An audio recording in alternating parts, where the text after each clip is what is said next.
on the Six Screens Telenetwork, earning the reputation of giving all the right ingredients, uninhibited, in exposing the hard, cold facts about the Watchtower Society. And now, the end is near. Well, hello everyone, and welcome in to another Six Screens Saturday night right here. We're around the world, as I'm saying, because we do have people calling in and listening to our program from pretty much all around the world. And we welcome all the new people coming in tonight. I know we're going to have some new ones tonight. I can just tell as the weather's starting to cool down, there's more and more people that are staying home and they're listening in. And there's so many Jehovah's Witnesses that are leaving the organization right now. And they're trying to find out what's going on in that crazy organization. Well, we have a program tonight. It's called Returning to Light. And we have a man coming out of Illinois. His name is Chad Burns. And Roland from United Kingdom will not be on with us tonight, but Chad can handle the program, so he'll be on with us tonight. And I want to invite you to stay into all of the programs tonight. We do JW World News at 7. And then, of course, at 9:30, we have got a special program tonight. And I'm going to let you guys all be the star of the program at 9:30. We're going to be opening the lines, and I want to hear what your biggest gripe is with the Watchtower. So it's Watchtower Gripe Night. And we're going to give everyone an opportunity to give a little 5-10 minute story on their trek out of the Watchtower and what really was the biggest issue that was confronting them while they were one of Jehovah's Witnesses. And then at 11 o'clock, we go to Gail out in Houston, Texas. She's a former Jehovah's Witness, and she's got a program called After the Storm. And then at 11 o'clock, you don't want to miss your favorite apostate. Well, that, of course, is Apostle Babe, Linda James. So anyways, let's bring Chad in. Let's get the wheels of progress moving here today. So we're going to bring Chad in. You got a big smile here for us. Hello, Chad. Hi, Rick. Good to hear from you. And boy, oh boy, is it good to be with my Six Screens of the Watchtower family. Well, you better believe it. I can tell you. You know, I got a really good idea for you. I'm going to be calling you. This week. I got a real good idea for you. So I'll be in touch with you probably Monday or Tuesday. Okay. All righty. So I'm going to get, I got to, you come across and you look like you could be one of these in a Hollywood movie, like one of the heavies, like busting the doors down. Yeah. I'm sure they told you that before. But anyways, what we'll do, I'll step out of the scene. I'll let you take your program. I'm here. Okie dokie. Well, folks, tonight I happen to have a live audience member here in my studio / office. And he's glad to be here. For the sake of anonymity, I'm not going to reveal his identity, but he has some family and friends in the Watchtower. And me and him we've been good friends for several years. And he happened to stop by, and he's going to stick around to listen to the show. So I hope everybody is going to chime in a little bit. Tonight, Roland is not going to be with us. He's feeling a little under the weather, and, he's just got a lot on his plate right now. So I told him, brother, you just stay home, take all the time you need. I got your back. And that's one thing I wanted to bring up tonight. There's a lot of things I wanted to bring up. But before I do that, Rick, I sent you a picture. Are you going to need that tonight for JW World News? No, I won't. I'll get that picture up if you want it, though. Oh, please do. I want to show everybody what the Watchtower is doing with their kingdom halls when they, all you good people work hard. You build up your kingdom hall. You build up their kingdom halls. And then now they're hemorrhaging money from lawsuits. They have to sell them off. And with this picture that Rick's putting up, I think you're going to find it very interesting what kind of businesses they're selling to. Go ahead and pop that up if you can, Rick. Oh, hold on 1 second. I'm just trying to get it in here now. So just give me a second to chat. I'll get that up. Yeah. Yeah, not a problem. Because I've been seeing a lot of different businesses launched in former Kingdom halls. Probably the fun ones for me is seeing churches go into Kingdom halls. I find that absolutely funny. They refer, the Watchtower will refer to Christendom as Satan's organization and the Watchtower as Jehovah's organization.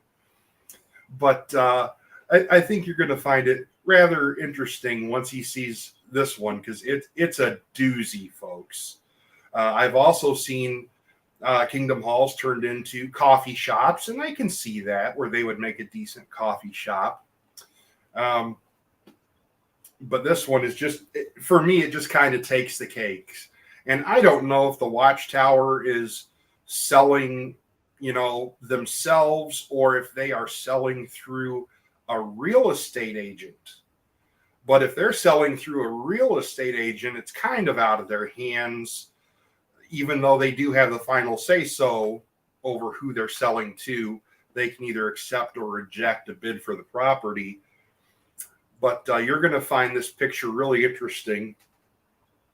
And there's a few other topics besides the whole idea of friendship that we can talk about, because believe it or not, we were going to talk about one thing tonight, and I think it'll be best if I wait for Roland to come on before I go ahead and have that program topic discussed. So let's see here. Well, friendship is a really good topic. Or we can talk about how the Watchtower forces people into paranoia and being superstitious. Or another thing I found that was really interesting is a friend of mine. He's a missionary from here in Illinois. Now he's based out of Muscle Shoals, Alabama. He pointed out something really interesting about Jehovah's Witnesses and elders, circuit overseers, and of course the governing body members. And you'll see it just by reading any of their publications. What you'll see is if they can't understand something, they will either try to explain it in a way that's acceptable to them or totally dismiss it. Folks, what you're seeing on your screen now is a former Kingdom Hall that is now a marijuana dispensary. Can you believe that, folks? An organization that's supposed to belong to Jehovah God is now selling to businesses like marijuana dispensaries. And I'm not talking about people with medical, there's a whole medical issue. I'm not talking about that, but there is a problem with drugs in this country. And I know more and more places are legalizing marijuana, but let's face it, marijuana is an intoxicant. It gets you drunk, and the Bible forbids drunkenness. But oh boy, look at what the Watchtower, who they're selling their Kingdom halls to. Can you believe that, folks?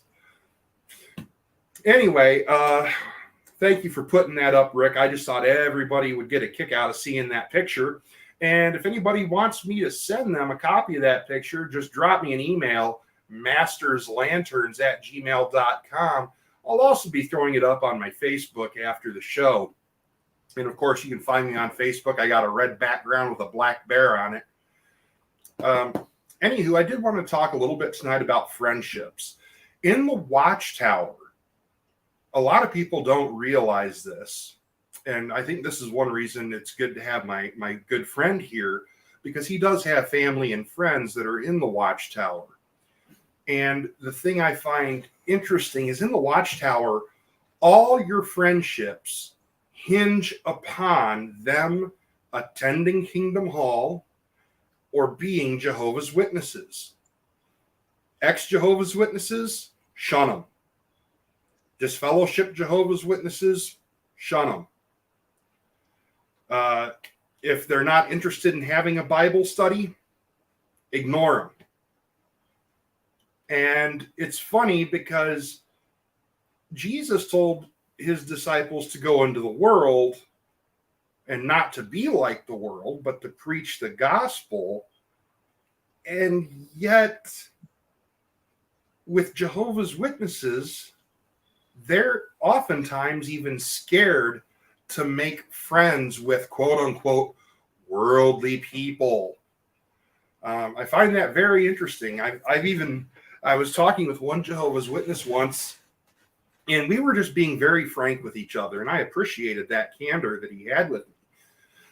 And he said, my problem is I'm a worldly person. And I said, well, how worldly can I be when I want to talk with you about the Bible and the things of God?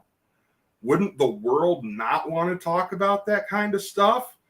It kind of stumped him there for a few seconds, and he came up with an illegitimate, really ignorant kind of response.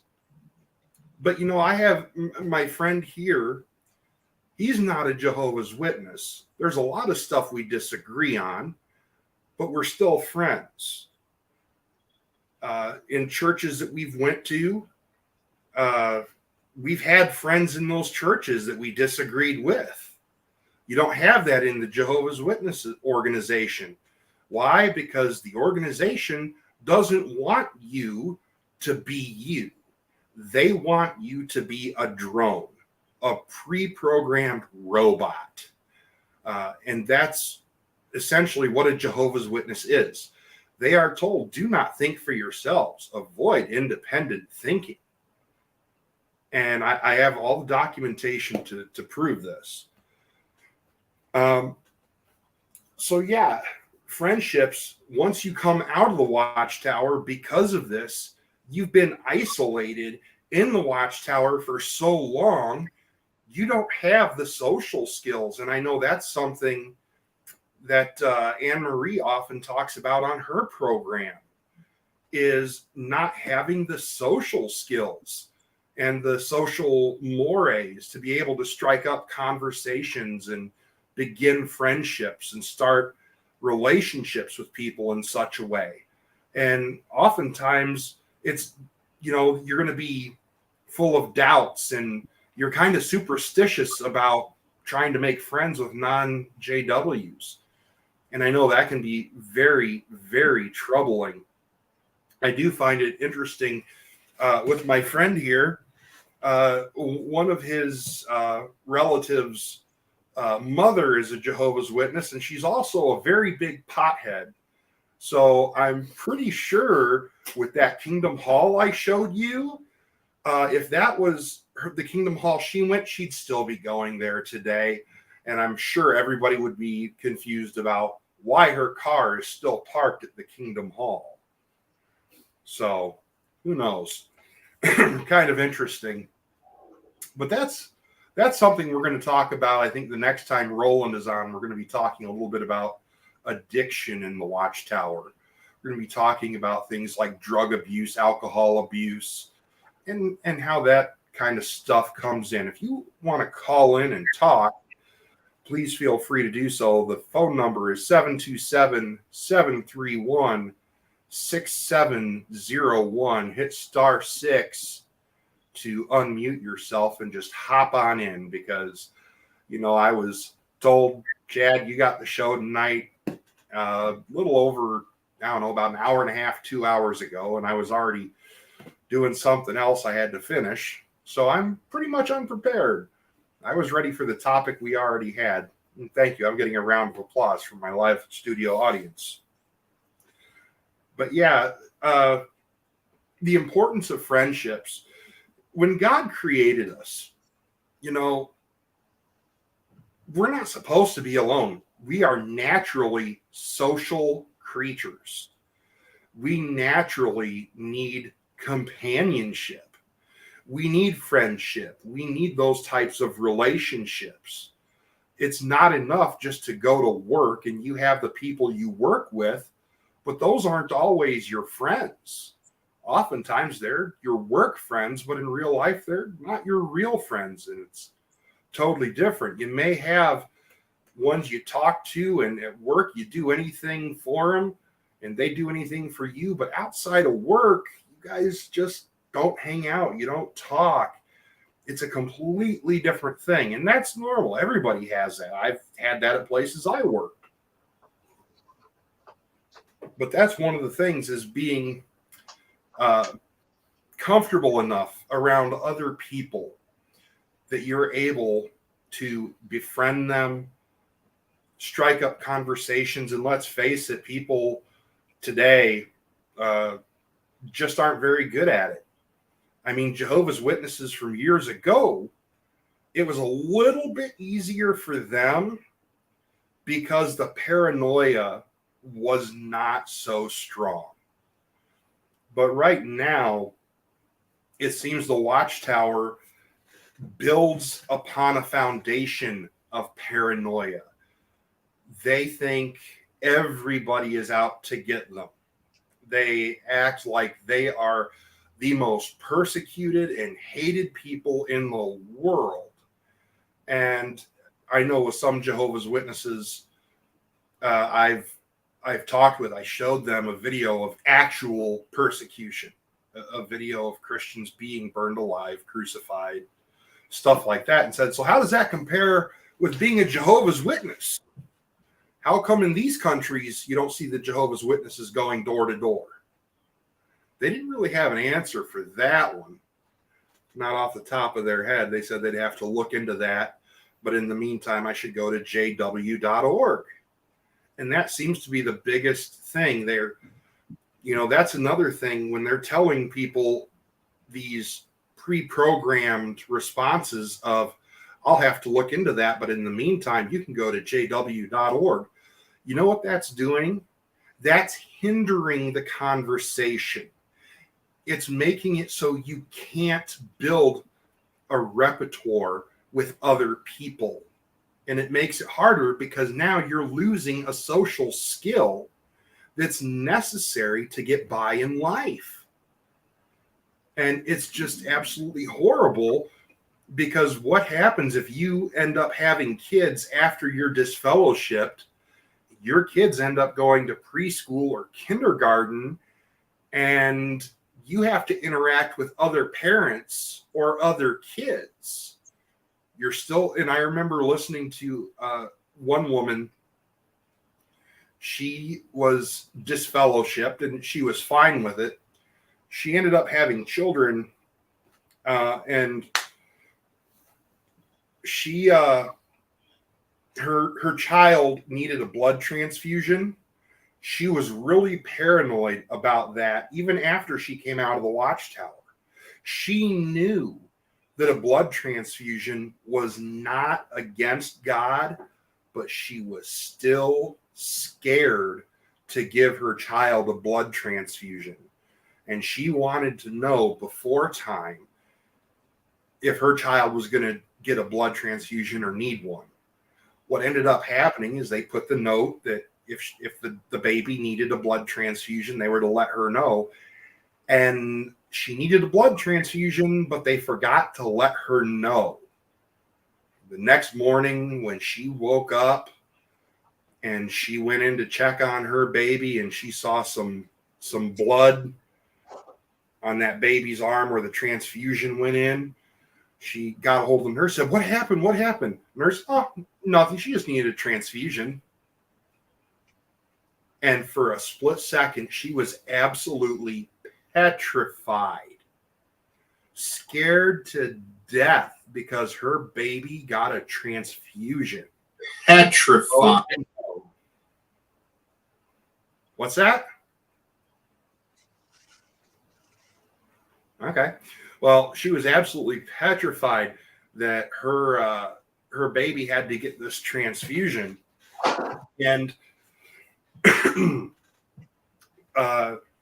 for just a minute, it was like that. But then she had to remind herself, wait a minute, the world didn't end. My baby is still alive because of that transfusion. And I know that the God of the Bible is not against blood transfusions. I know that the Watchtower uses blood transfusions as a scare tactic in order to control and manipulate people. And that's one of the things with the Watchtower. It's all about control. It's all about money and power. You know, all evil things in this world, they're going to be all about money and power. Watchtower, they want your money and they want to have power over you. They don't care about you as an individual. That's why the Watchtower keeps a database at their headquarters of every child molester or sexual deviant in a congregation. Every time there's a complaint that's brought to a Jehovah's Witness elder, every time the elder doesn't go ahead and call the police the way they should.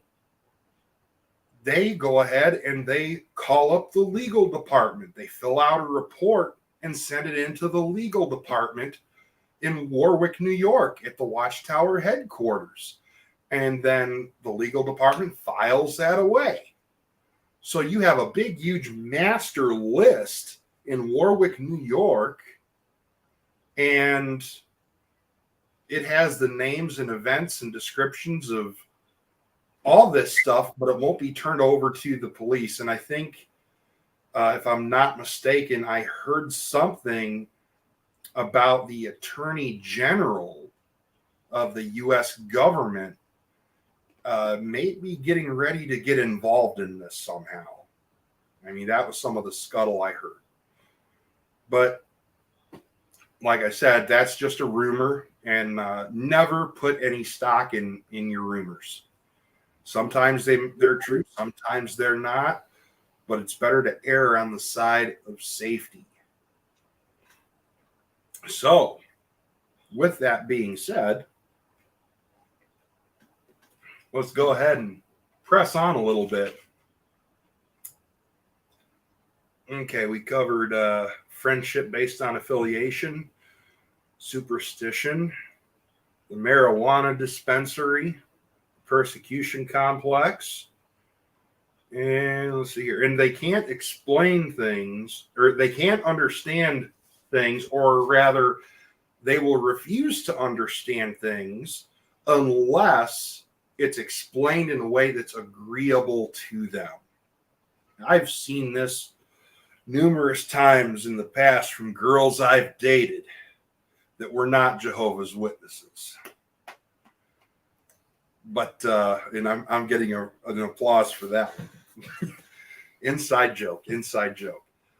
Anyway, but for a Jehovah's Witness, that's just a way of life. And for when you come out of the Watchtower, that is probably going to be one of the hardest things you have to deal with, because you're never taught it's acceptable to take someone who's not a witness at their word.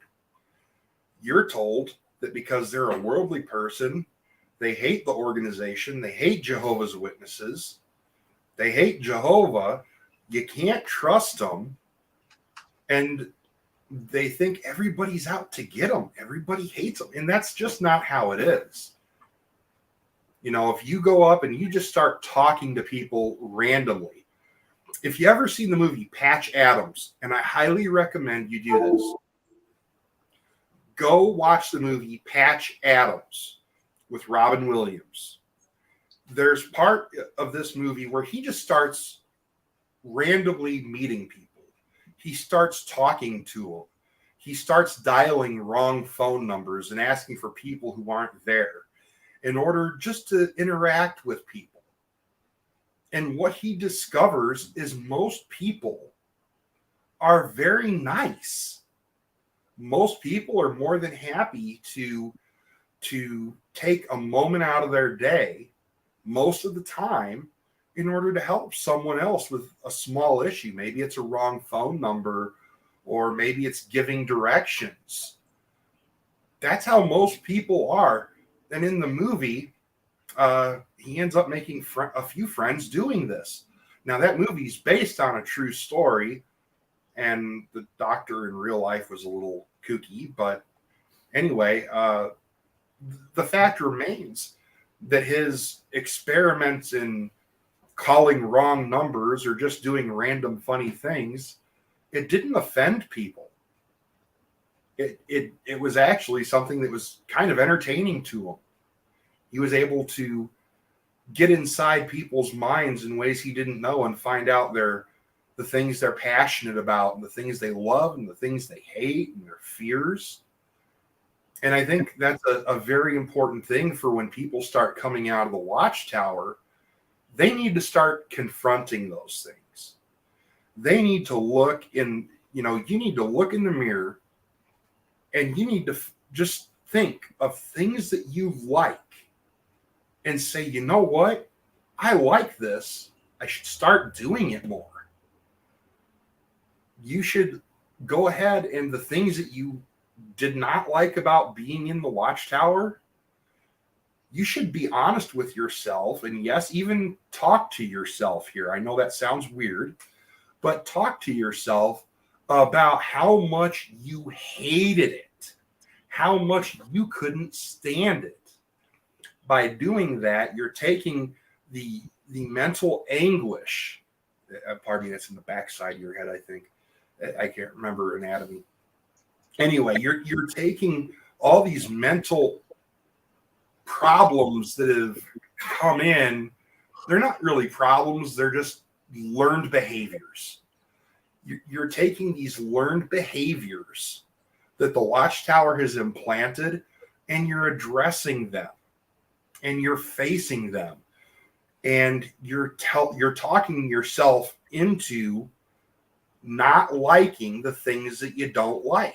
You're giving yourself permission to second guess the Watchtower.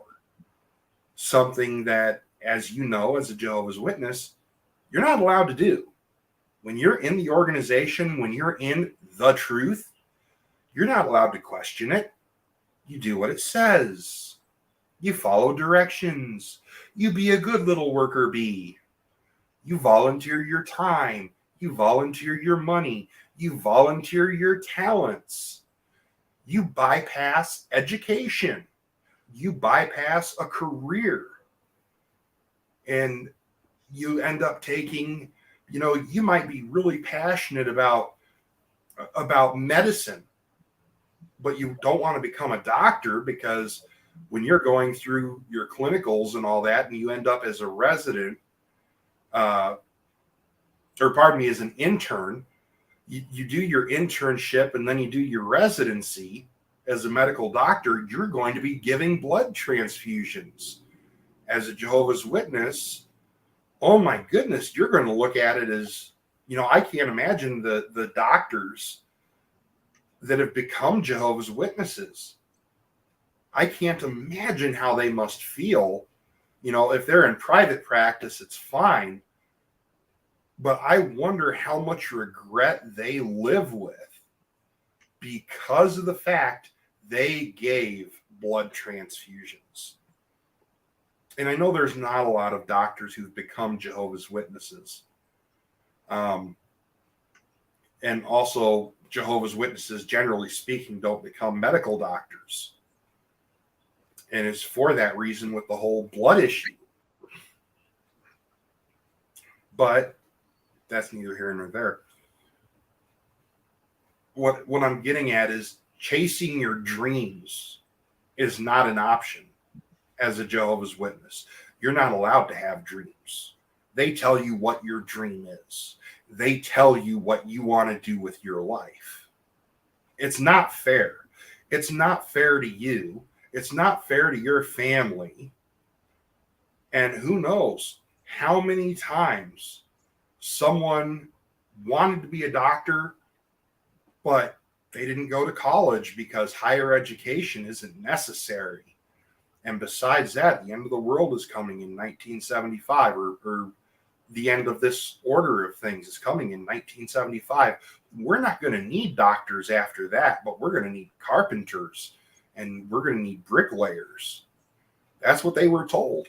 So they never bothered going to college and going to medical school. But what would have happened if they did? What if one of those people would have been such a brilliant doctor, they would have came up with a cure for cancer, or they would have came up with a cure for AIDS, or they would have cured some other disease? maybe even COVID-19. Possibility. But the Watchtower didn't want them to get an education. That could have been the case. What if this whole pandemic, and yeah, I'm shooting the moon here. What if this whole pandemic could have been ended by the Watchtower? But they didn't want someone to get their education. Horrible thought. But who knows? We'll never know. Something scary. So yeah, anybody have anything to say? Feel free to chime in, dial *6.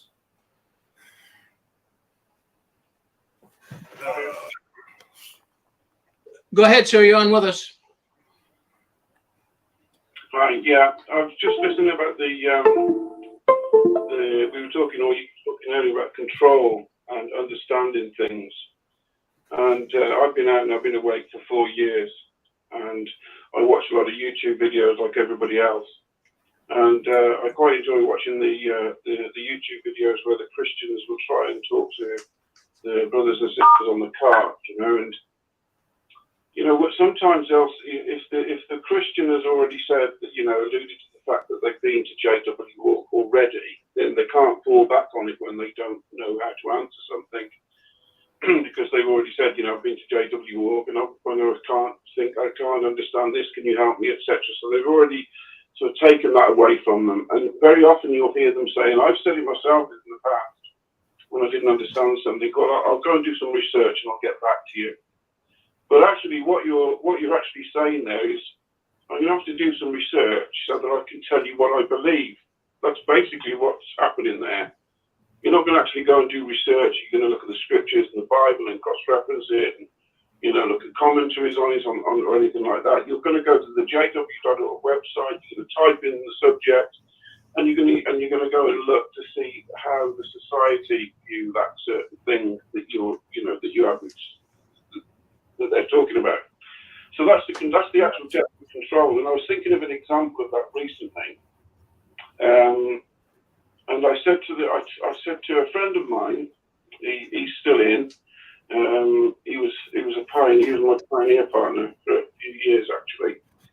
He's still in, but and he still talks to me, strangely. But I was having a chat with him the other day, and I said to him, look, I was reading through John 1:1, and it suddenly dawned on me that you and I, when I was a JW, we actually believe in two gods. Now, if you ask any Jehovah's Witnesses how many true gods they believe in, they'll say one, Jehovah.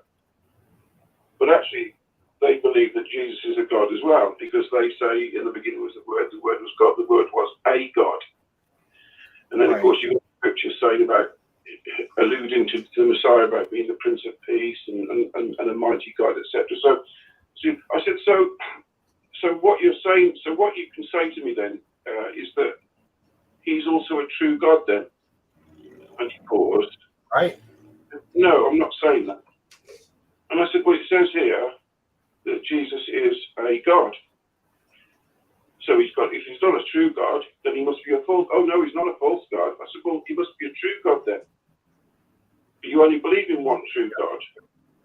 And so this whole thing went on for about 10 minutes, and I could not get him to say that he was a true God. And I drilled it down to him. I drilled it down for about 20 minutes, and in the end, he turned on. He said to me, "I can't call him a true God." He said, because the society doesn't say that he's a true God. It's not in the material. That's how controlling they are. They can't think for themselves. That's all I wanted to say. Well, no, I appreciate everything you said, and it's so true. And it's interesting you bring up that conversation, because I'm in a few of the Facebook groups with some Jehovah's Witnesses and ex-Jehovah's Witnesses. I always go to that passage, John 17:3, that they might know you, the only true God, and Jesus Christ whom you have sent. When Jesus said that, this high priestly prayer. And I always ask them, that's something I always ask them, how many only true gods are there? And they'll always say one. And say, okay, there's only one true God. So any other God would have to be a false God, right? Right. Then you take them to John 1:1 in their own Bible, and boy, all of a sudden they start squirming. And the most I've gotten from them is they want to go into Exodus where it says that Jehovah made Moses a god to Pharaoh.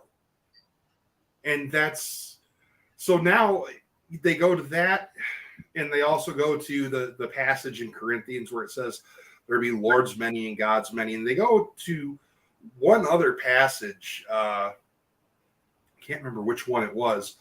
But my entire point with them, and I have to do this now, is I have to ask them, and I never get an answer, what kind of a God is Jesus?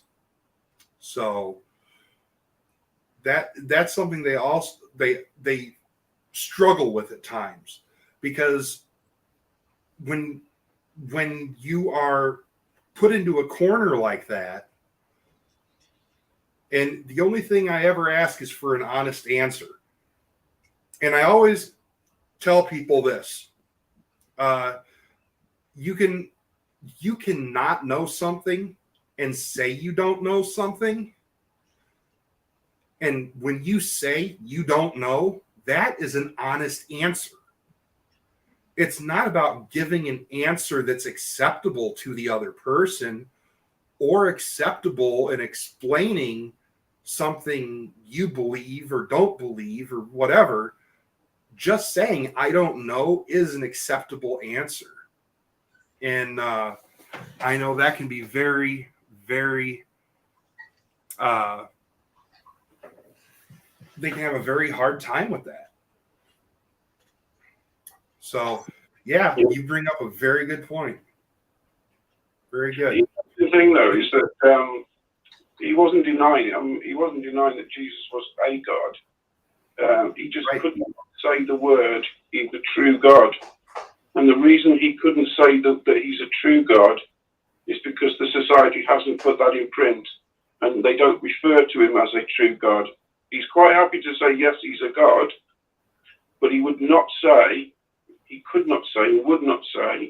that Jesus is a true God. And the reason was because the society, the Watchtower, don't refer to him as a true God. They've never used that. So therefore he couldn't say it, because he'd be going ahead of what's being taught. Right. And it's one of those places where the Watchtower, they've kind of hurt themselves. They've put their own people in this precarious position, because if there's only one true God, what kind of God is left but a false God? And then they call Jesus a God. It's mind-blowing that they don't come up with better arguments than, well, Moses was made a God to Pharaoh. And it's like, really? Does that mean he was a deity to Pharaoh, or that he was just, or is that just a phrase, an expression saying that this is how powerful that Jehovah made Moses appear to be a God? It doesn't mean he made him a God. What it's meaning is that in the eyes of the Pharaoh, Moses may have been God because of the power he was showing. And yeah, they come up with I've had them come up with all kinds of strange things to come out of arguments, but the one you're talking about is really, really a good example to go in a real conversation. It's much easier to pin a Jehovah's Witness than an online discussion. But I tell you what, I like doing the online discussion because it's a lot harder. So yeah, how much success have you had talking with them? Have you been able to get anyone out of the Watchtower? it was only the one person, really. It was the person that, as I say, he was my friend. He was my pioneer friend. We pioneered together for a couple of years. And like I said, I woke up, but he stayed in, but he still talks to me. And we still have conversations. But I haven't, to be honest, I mean, that wasn't me. I actually heard that somewhere else about Jesus being the true God. I can't take credit for that. I didn't come up with that myself. I actually heard somebody else say it a couple of years ago, and I thought, well, I'm going to mention that to somebody one day. And as I said, this opportunity came up, and I spoke to him about it, but he just couldn't say that. He just couldn't say it because the Watchtower have never said it. They've never come out in print. So they just made me think that's just how controlling they are. He couldn't agree with something that hasn't been, that hasn't been. So what I'm looking for, the Watchtower hasn't sort of said, approved of. Say, sorry. Yeah, he can't say something that they have not approved of. Yes, that's the word I'm looking for. Yeah, because they haven't approved of it, then he couldn't bring himself to say it. And I thought to myself at that point, I thought, wow, that is control, absolute control. Yes. And that's the control that we're all under once. But I think sometimes we forget that as well, and it's so easy to get, well, I can only speak for myself, but for me, I find it so easy to get frustrated, but, I was exactly the same. I was in the organization for 46 years, and, I believed everything. But when you come out and those scales drop from your eyes, it's hard to understand. For me, it's hard to understand. Well, why can't they see this? It is so obvious now. But it's like you said, it's the control, and it's the way they understand things, the way they've been taught to understand things. It's incredible. Yeah. Let me ask you this. Since you've come out, what are some of the things that you've done that have really helped you to cope?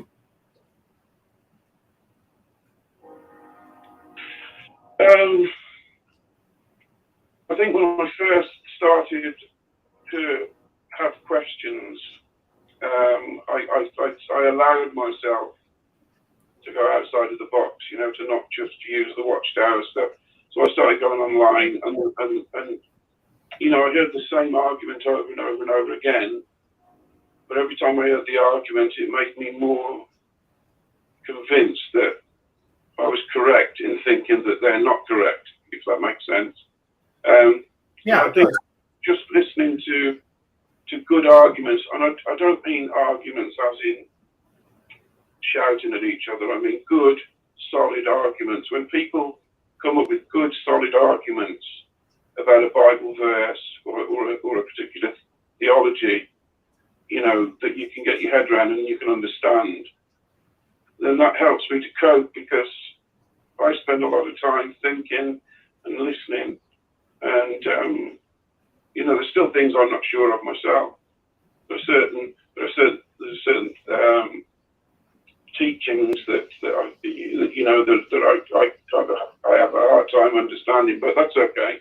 I'm okay with that now. I know that at some point I'll get to understand it. Even if I don't, it doesn't matter. But to cope, I think my wife and I came out at pretty much the same time. My mother's out as well. So we've got each other as well, so we can talk about it. That helps. But I think that has helped a lot, having somebody close to me, that's come out at the same time.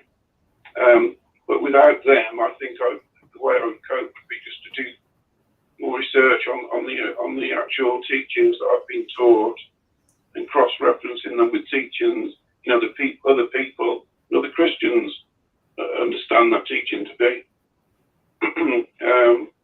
Right. Study itself, I suppose. Study is a coping mechanism for me. Good. That's awesome. Yeah, I know with a lot of, really with all XJWs, I always tell them the things that the Watchtower always told you to stay away from, maybe you should actually look at them now, because you're already disfellowshipped, or you're no longer an ex-witness. You're physically out. You're mentally out. go ahead and check out the stuff they always told you to avoid. Start fact checking them. And I've seen a lot of people, like you said, the scales just fall from their eyes. It's a very liberating experience for them. So I think that's just a wonderful piece of advice. Someone in the chat asked what time JW World News starts. It starts in about half an hour or so. So hope that helps you. It'd be 6 o'clock Central Time. And that's another thing, folks. I figured out how the comment section works. So now I can read your comments as I'm hosting the show. So if you have any questions or comments you want to share with me, you can now type them into the chat and I can read them. So you don't even have to bother. If you don't feel comfortable calling in, you can just type it into the chat, and I'm more than happy to read it. And I'll respond to it if it needs a response or whatever it is. So, yeah. Yes? Yes, ma'am. How you doing? Hi, I'm doing fine.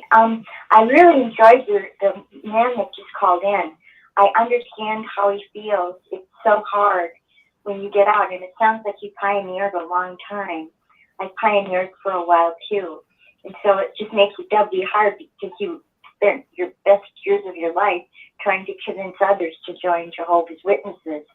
You were talking before about education, and I feel Jehovah's Witnesses don't want people to get a higher education because, first of all, it develops critical thinking skills.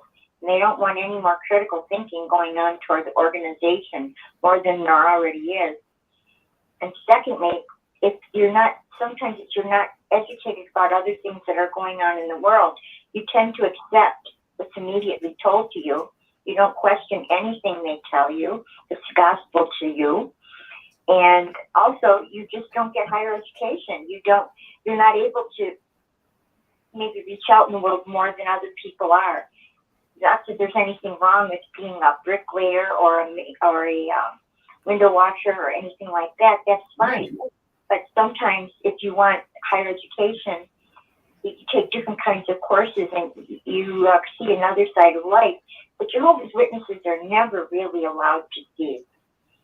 And reading up on something that's called delusional ideation, which means that the Watchtower deludes you with ideas that they are the ideal organization. You don't need anything else. You don't need education. You don't need this or that. You just need them.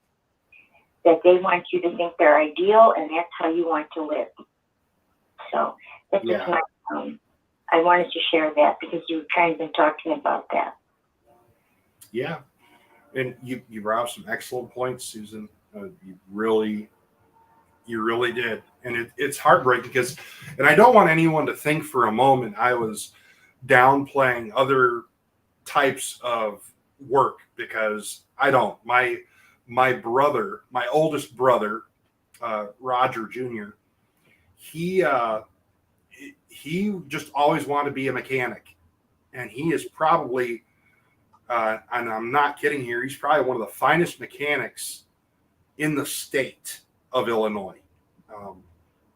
When he was 19, 20 years old, he already had his Ford, Chrysler, and Chevrolet certified mechanic, And he just always loved it. And he was making darn good money at it. But now with 3 kids and all that, he's now working as a welder of all things. And he doesn't really particularly like it. But, you can have a dream or a job you really love that you're able to do and have some joy in, and you don't need an education for it. And I tell you what, there's other dreams you might have, being a lawyer, being a doctor, maybe being a scientist, a biologist. That might be your dream.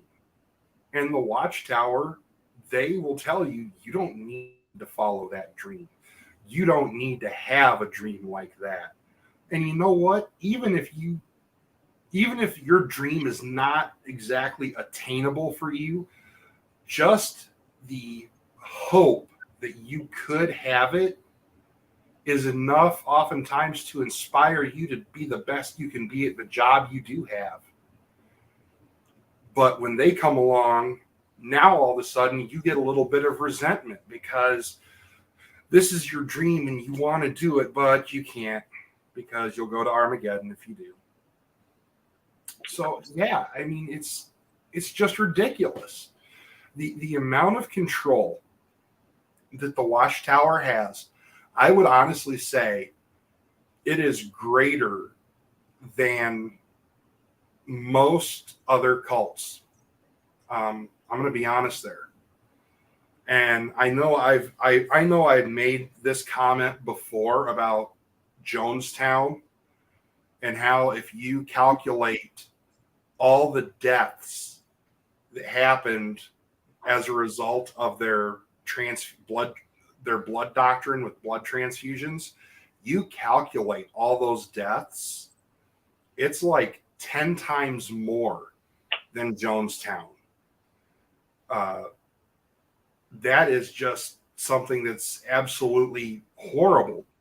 And yet, when you start talking with a Jehovah's Witness, and when I'm talking with them, I rarely use the word cult.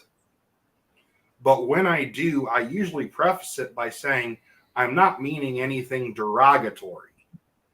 Because honestly, I'm not. When I use the term cult, because there's a lot of different definitions of it, when I use the term cult, I mean it in my vocabulary from the position of, a minister, because that's what I am. That's what I do.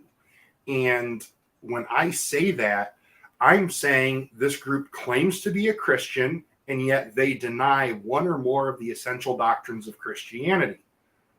Now, if I were just to explain that, they wouldn't have a problem. But because that is that definition is of the word cult, now all of a sudden I've used the C word, and it's a 4-letter word. And they treat it like it's a different kind of 4-letter word. But I mean, it's just horrible how they will squash people's dreams, control people. So, I mean, what about those people with families? Maybe they have an opportunity to chase that dream with the job they already have, but it's going to take them putting in extra hours. And if they put in those extra hours, they may not be able to go out in field service, or they may not be able to make it to all the meetings at the Kingdom Hall. So what happens? They end up not getting a promotion because the Watchtower has prevented them from taking that promotion. I mean, it's just awful. And I think one reason why so many ex-Jehovah's Witnesses do suffer from depression, and I'm not saying it's all of them, but I'm saying most of them do. And I think that's pretty honest to say that. I think it is just that resentment that they have in their hearts because the Watchtower, and that they let the Watchtower control them for so long. And now they may not even be able to take the opportunity because they might be too old, or they may no longer be able to chase their dream for some other reason. And that's horrible, because every great invention that has ever happened has happened because someone had a dream and someone had ingenuity and someone was able to figure stuff out. That's how the cotton gin was created. And what happened because the cotton gin was created?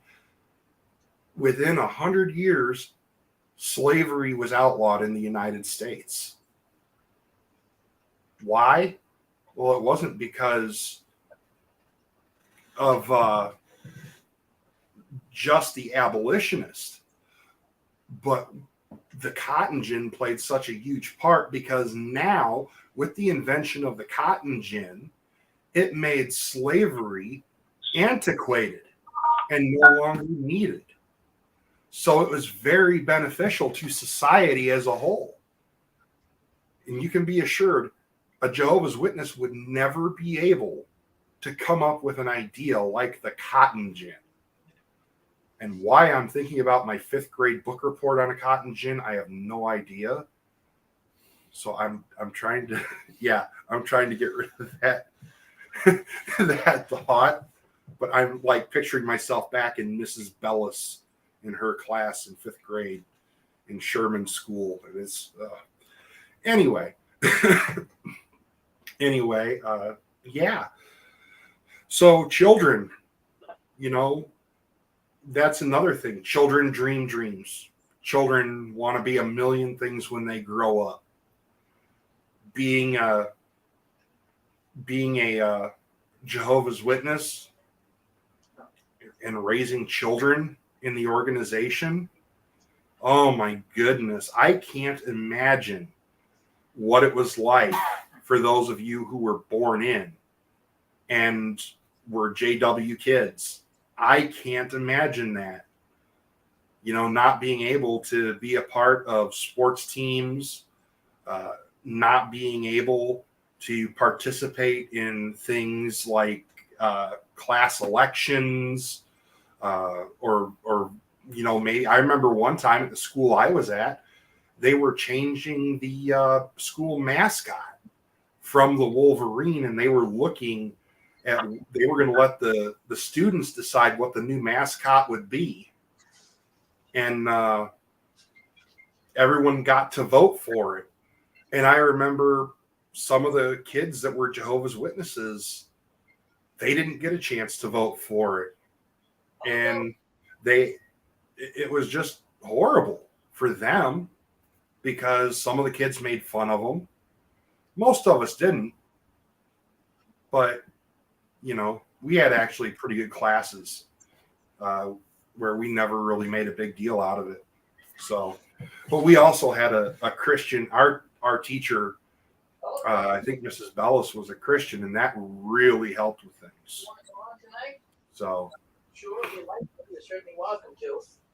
Did you want to come on tonight, Joe? Call back if you would. You're Rick. So, yeah. Let's see here. Anything else on the agenda for tonight? That's not tonight's paper. This is. Yeah. I do want to talk a little bit because we still got about 10 minutes or so. I do want to talk a little bit about the whole persecution complex and what happens with that.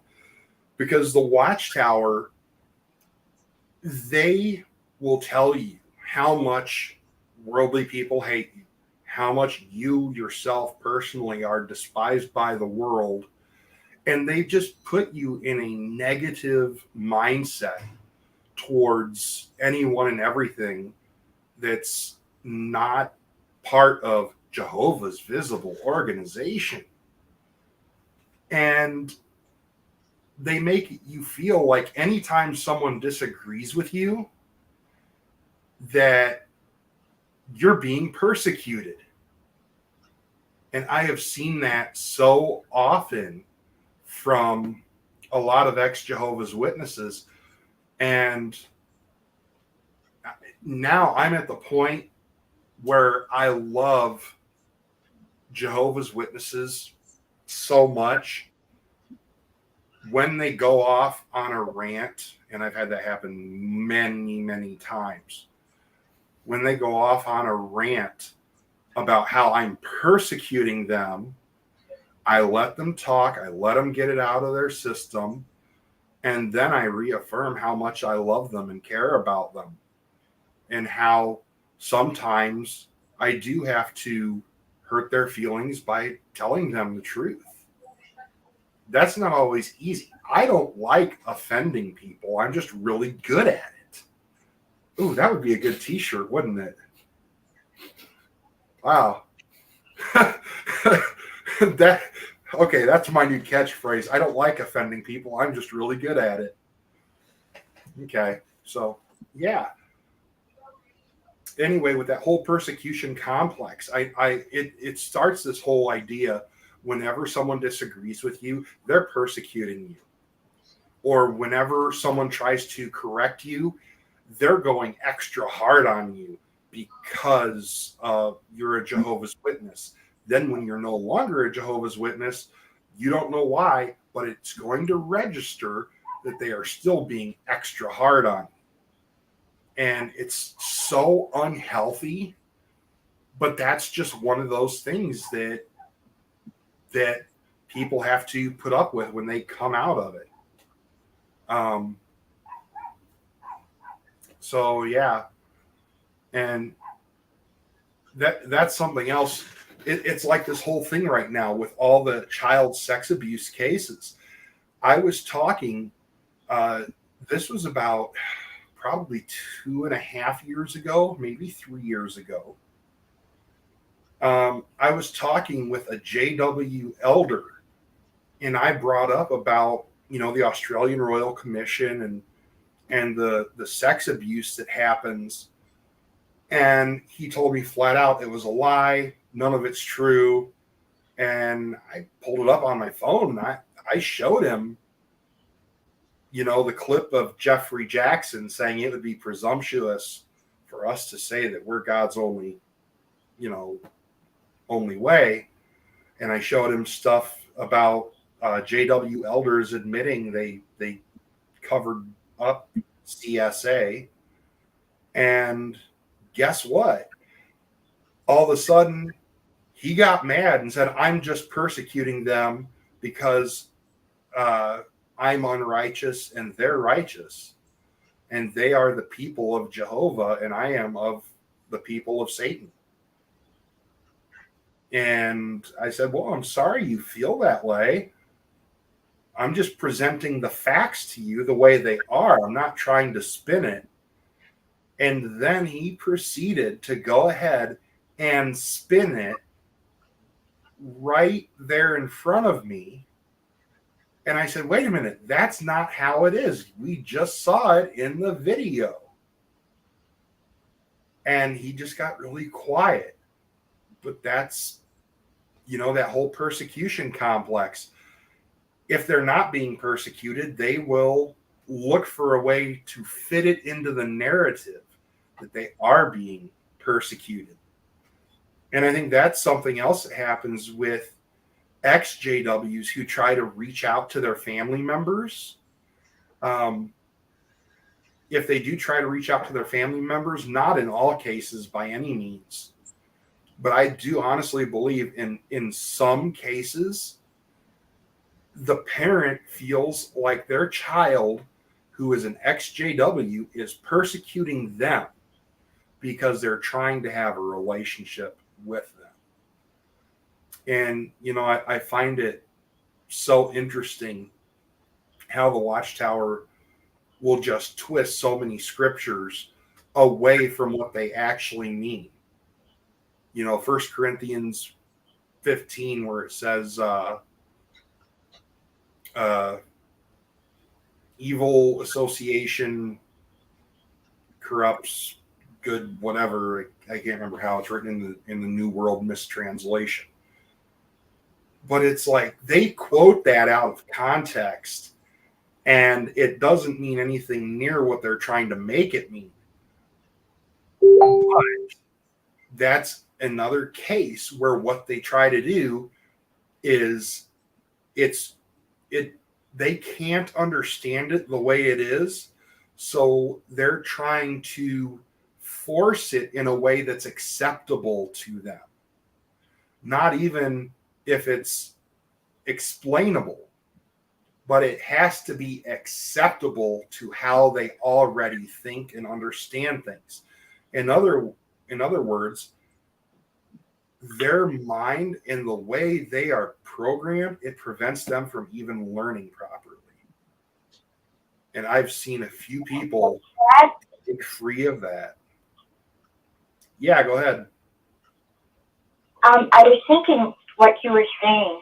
You know, Jehovah's Witnesses aren't taught to question, as you're mentioning, Right. and they're always taught to wait on Jehovah. If they can't understand something, they have to wait on Jehovah. We won't have an answer yet, but be patient. Wait on Jehovah. You're running ahead of Jehovah if you're trying to find an answer to that question. So they always throw that at you. Plus, they don't want you planning for the future or thinking ahead too much because they have this new world order thinking that it's coming around the corner. It's around the bend, it's around the corner. Don't get too comfortable. Don't be too materialistic. Don't do this. Don't do that. It's just a bunch of don'ts. And I'm so glad that you've taken the effort to try and help Jehovah's Witnesses, because really, when we leave, we really do need a lot of help. We need people to love us and be interested in us, because we are so messed up. We don't have a lip of truth, and we don't even know it.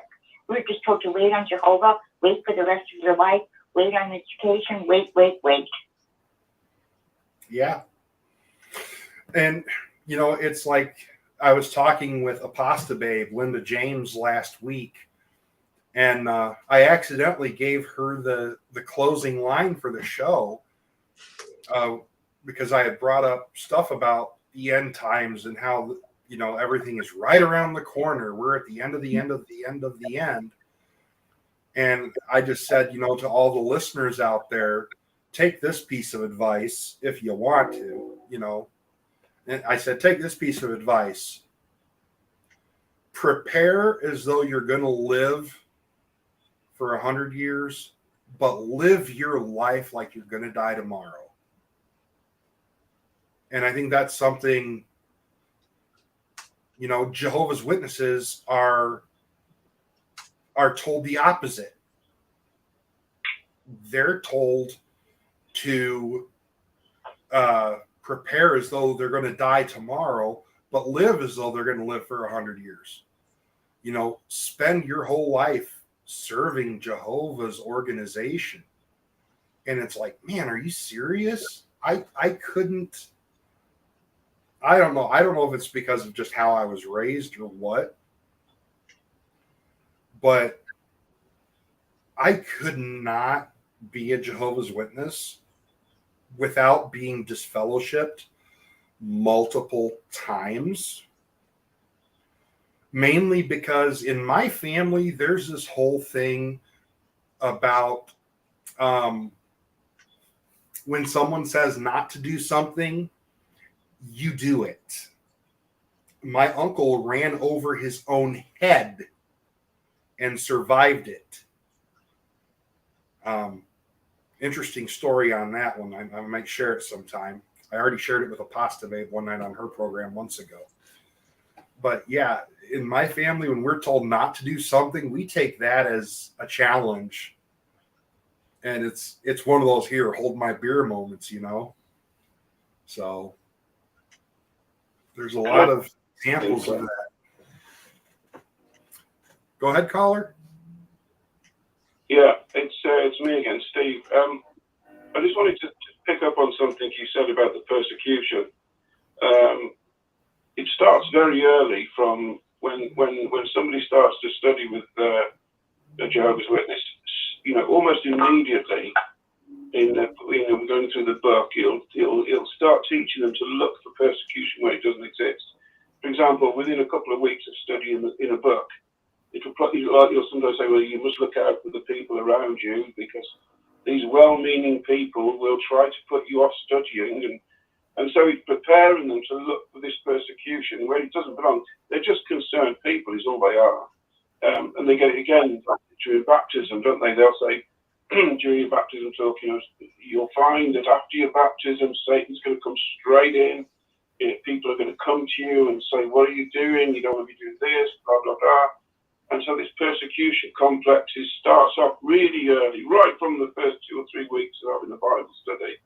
So they're teaching people to look for persecution where it doesn't exist. It doesn't exist at all. It's like, we have what they call third world problems. Oh, I can't afford to go on holiday this year. That's not a problem. The problem is not being able to feed your family. That's a problem. So they're looking for these instances. They're looking for these things that are mostly obviously going to be said. People will say, if you're going to join the military, if your 17 or 18-year-old son decides he wants to join the army, there's going to be some people that say, well, are you sure about this? You could be sent somewhere that you could lose your life. It's just concerned people. But what they do is they take these sentiments, these genuine sentiments that people are going to say, and twist it and say that's persecution. That's coming from Satan. And so it goes on and on and on all through your life as a JW. It's persecution. Yes. That is an excellent point, Steve. And it's so true. I've observed that, and I kind of had some of that mentality myself when I was caught up in some false teaching. There was a lot of that too, so I can really relate to it. I totally understand it. So, hey, Rick, are we about ready to go or what? Yeah. Why don't you give me about 5 more minutes? 10-4, you got it. So, yeah, folks, that's I'll go ahead and tell you that story about my uncle running over his head. It's a funny story. I think you'll get a kick out of it. So one night, my uncle gets off of work. He goes to his local watering hole, and he gets 3 sheets to the wind. He's in rare form. He's extremely drunk. All of a sudden, he decides he's got to go home. The bartender says, "You cannot go home." And he says, "Yes, I can." The bartender takes his keys. He says, "Rodney, you are too drunk to drive." Somehow, my uncle said, "No, I'm not, and I'm going to prove it." Somehow he got a hold of the keys, ran, got in his car, started driving home. And it's about a 40-minute drive because, this place was out in the country. And all of a sudden, here comes a good song on the radio, and he's swerving with the song, singing. Next thing you know, a coon or something jumps out in front of him, and he ends up turning the car sideways, and he ends up getting it in a ditch, and it gets hung up on a rock or something, and he can't get the car to move. Well, he gets on the CB, gets a hold of someone they call his brother. His brother comes out with the truck in the middle of the night, and he hooks up the car, and he says, "Here, Rodney, you get away from it.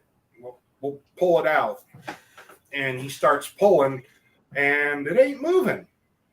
And Rodney looks underneath, and there's like some rocks and stuff. He goes to move one, and then all of a sudden, the car chooses to break free. Well, he had his hand up on the steering wheel, and he must have turned it just right or something, but ended up that when my other uncle stopped pulling the car with his truck, the tire was right on my uncle's head, or partially on my uncle's head. Now, luckily, this had been in the spring. It was very wet out. It had been raining that whole day.